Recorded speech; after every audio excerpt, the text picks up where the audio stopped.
Good morning, it's Cecilia Pardon from Pardon Farms. I'm here on June 27th of 2020 doing our third ever garden tour.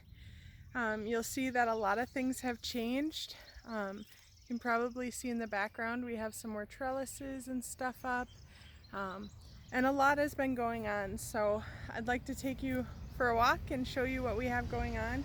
We are trying some new stuff with the video, so please be patient and feel free to give us some feedback in the comments. As always, we're going to start right at the entrance to the garden, and we're going to start with the broccoli. I think for the most part it's starting to look better. Some of the leaves do have some damage from whatever has been eating them, and I'm not quite sure what that is, but I believe that it looks like it's gone now, so hopefully we'll get some broccoli. And this entire row, I don't know if you can see that, but this entire row here, it's a 30-foot row. We planted kaleidoscope carrots here, so it's just a variety of pretty carrots. And I thought I killed them all, but I believe that this little guy right here and this little guy right there and those ones, I believe we have some carrots coming up. I think I count 6, which isn't great for a 30-foot row, but it's something. And I do have some more seeds in my cart for Baker Creek, so we'll see. I might order those and see if we can get some here, and maybe we'll try to replant. But this row, as you can see behind me, on this side here, this is all Roma tomato plants. And what's interesting, and I don't know what I did, is, I'll show you. This little guy right here is, I don't know, about a foot tall, and it looks healthy, looks pretty good. But this guy right here is 2 feet tall and has a ton of flowers and some fruit on it. I don't know if you can see the fruit. But so I don't know why some of my Romas look awesome and some of them are just still little. But I think it'll be good because then by total accident, at least all of the fruit won't come at once, and I might be able to manage it a little bit better as far as canning. So on this side here, you may be able to see we have some more Romas because Seth and his dad, they can put away some salsa, let me tell you.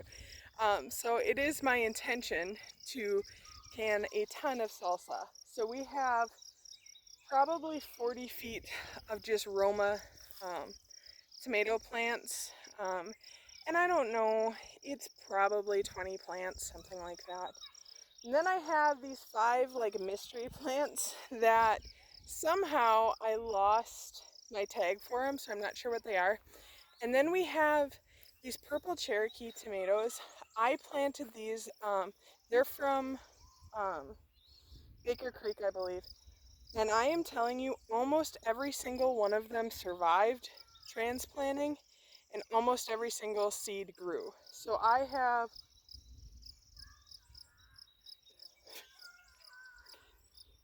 17, 18-ish of these purple Cherokee tomatoes when I was planning on, probably not all of them growing and not all of them making transplant. And so I have a lot of them.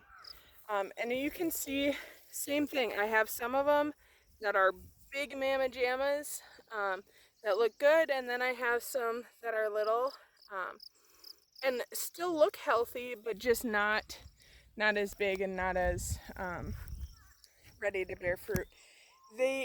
None of the purple Cherokee yet have any flowers on them, so I'm curious to see. You can see, so these here are white onions, this section right here, and they look good, but I do have some that are starting to get flowers on them. I think you can see that. And then these are yellow onions, and I think that they look pretty good. I did have something come through and like run across my bed. So I do have some that don't look like that here, don't look quite so hot, but for the most part they look pretty good. And I might just pull some of them that don't look so hot. And then we have some pepper plants and some tomato plants that came from, the tomato plants came from my neighbor. And you guys, look at this teeny tiny tomato plant. I don't know if you can see that. Has flowers on it, which I've never seen in my life. But I'm just gonna let it go and see what happens. I think the basil, it is starting to turn a little bit yellow, but I did water this morning, so hopefully that will help. But it looks good. My pepper plants, you guys, I don't know about my pepper plants. I think this one looks pretty good. But some of them, the bottom leaves almost look like, can you see that? See that yellow and the brown spotting? I'm not sure what's going on with them. I'll probably just prune those off and let it go. For those of you that follow our Facebook page, you probably saw that we harvested some lettuce earlier this week. This is that lettuce plant that we harvested from. I think it's about time, this purple lettuce, and then I have some purple kale here. I think it's about time for us to harvest some of that. Does anybody know, here's a fun question. These came from the neighbor as well. And she said that they're kale, but they don't look like the kale that I normally grow. Does anybody know what this is or what I can do with it? That would be great.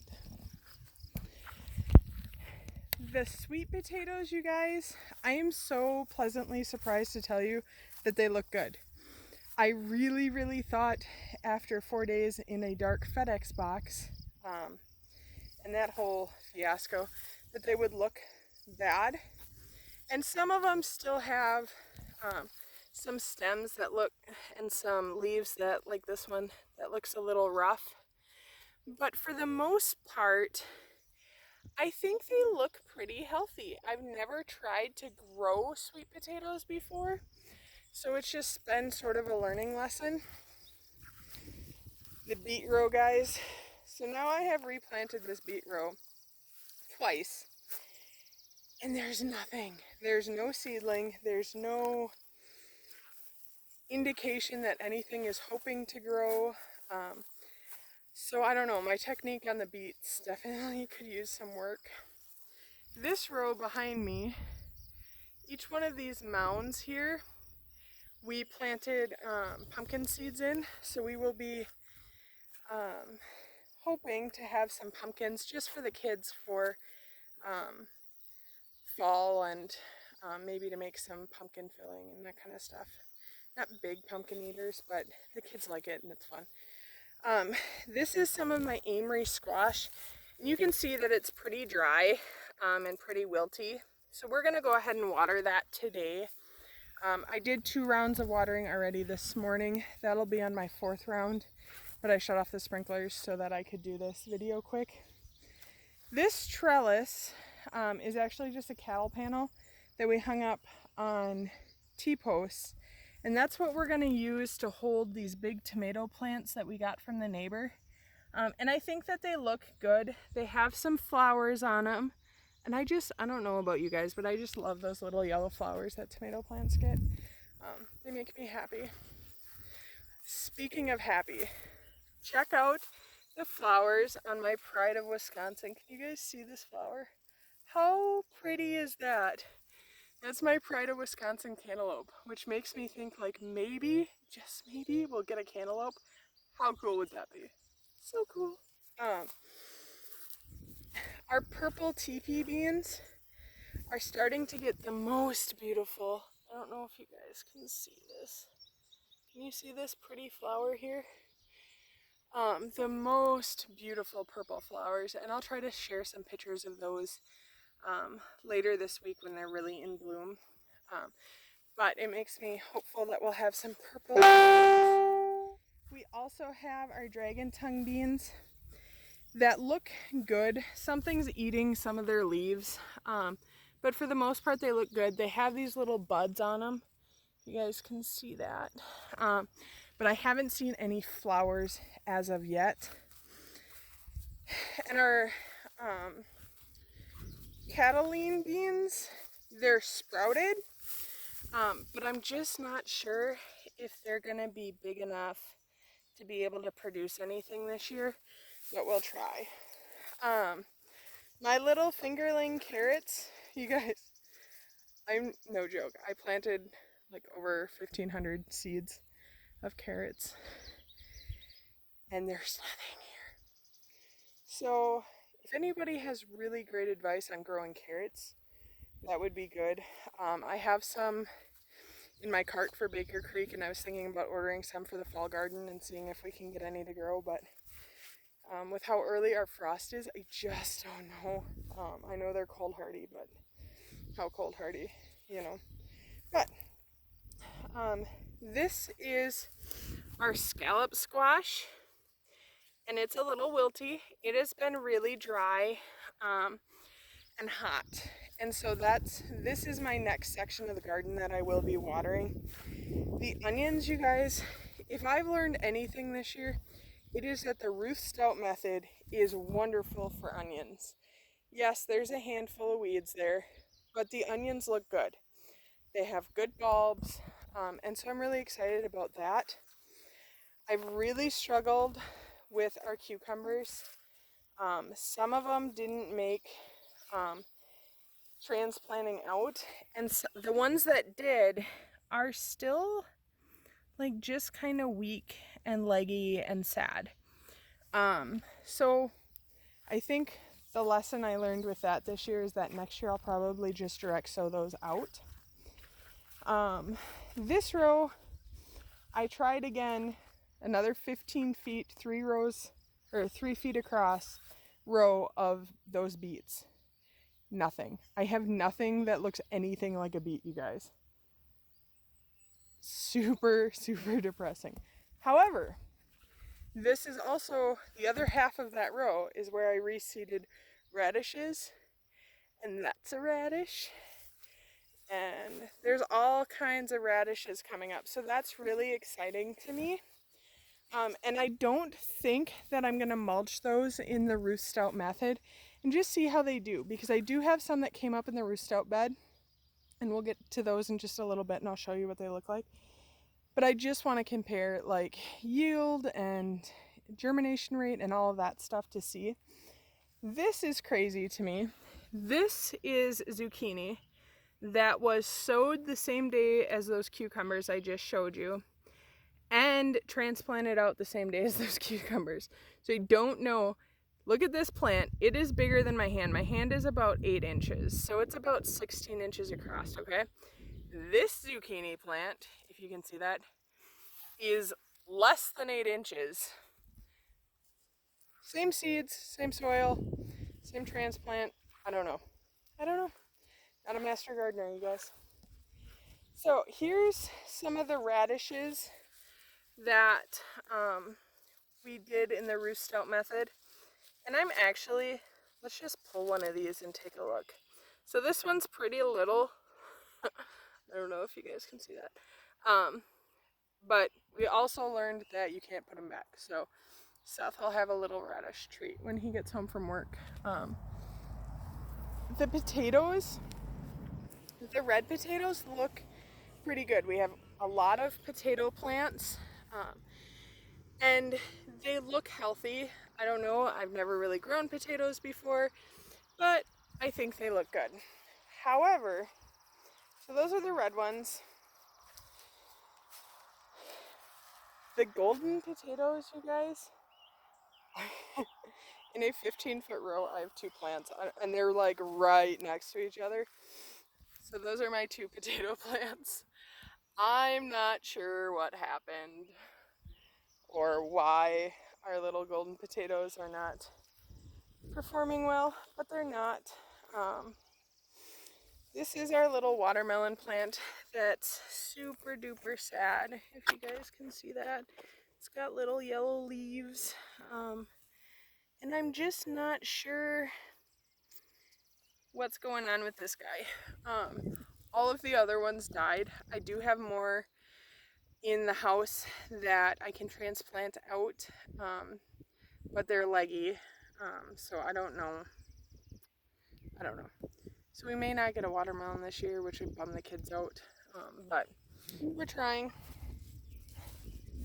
Our russet potatoes, I'm starting to see more and more little plants peeking out, so that's exciting, but still really looks like the red potatoes for some reason are way better.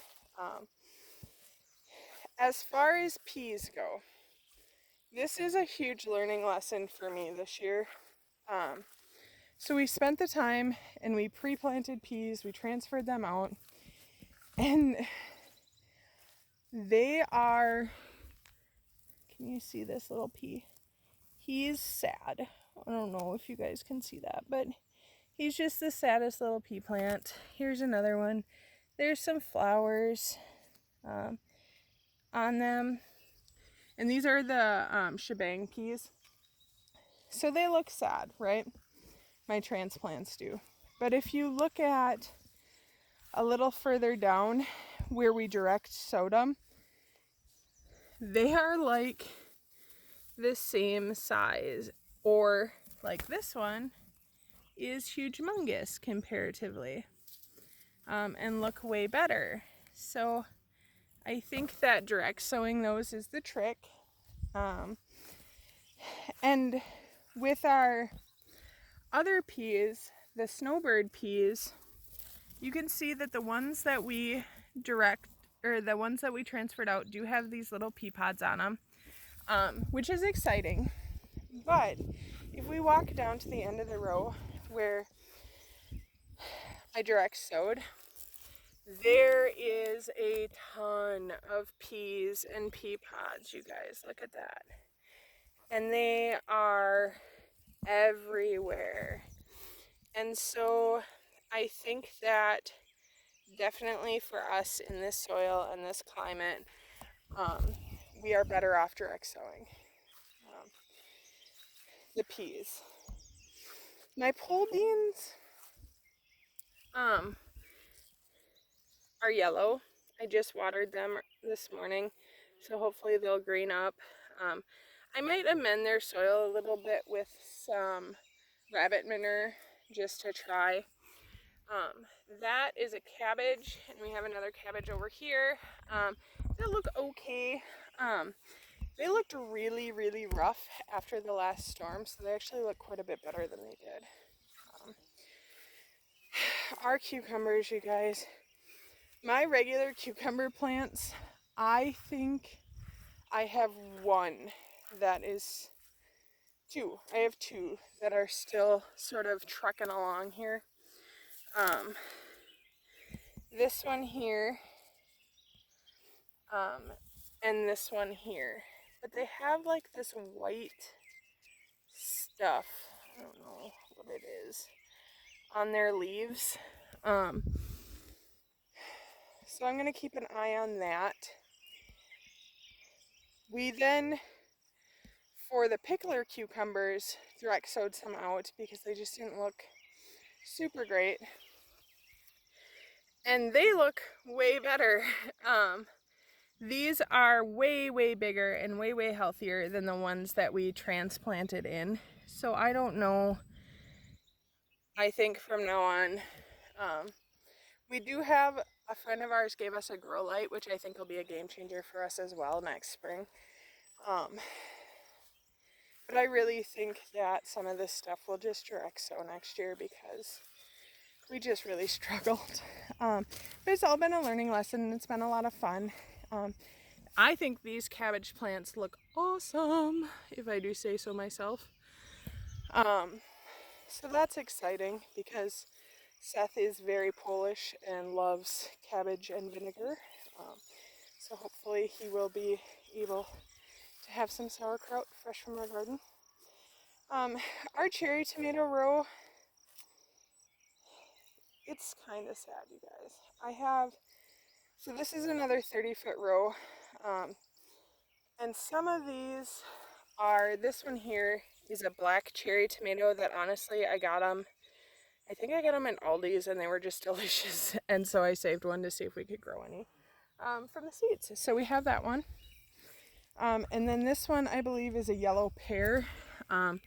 Or it might be a regular tomato plant. We'll have to see. Cherry tomato plant. But this is some exciting stuff. This is an early tomato plant that I just got. I honestly don't know where I got it because I bought so many plants. But so here you can see it is getting some big fruit on it, which is exciting. And then this tomato plant that I know I bought at the store, I don't know. Here, let me move this out of your way. Is that better? Hopefully. But I think you can see these little tiny, look at that, it's getting orange. We're gonna have some cherry tomatoes soon. Are you guys excited? Am I too excited? I don't know. But, so things are looking good. We've gotten some trellises up. And really, honestly, you guys, my health has not been the best. And so the amount of time that I've been spending out here is not necessarily equal to the amount of time I would like to spend out here. And with the Ruth Stout method and with doing the Back to Eden method on the walkways, it's been manageable. And I'm really hoping that I'll be feeling better soon and we'll be able to do more and the weeds won't be quite so bad. Here's some more pepper plants. This little guy is a habanero and he's got some yellow leaves. He did get watered today. This one's a little jalapeno plant.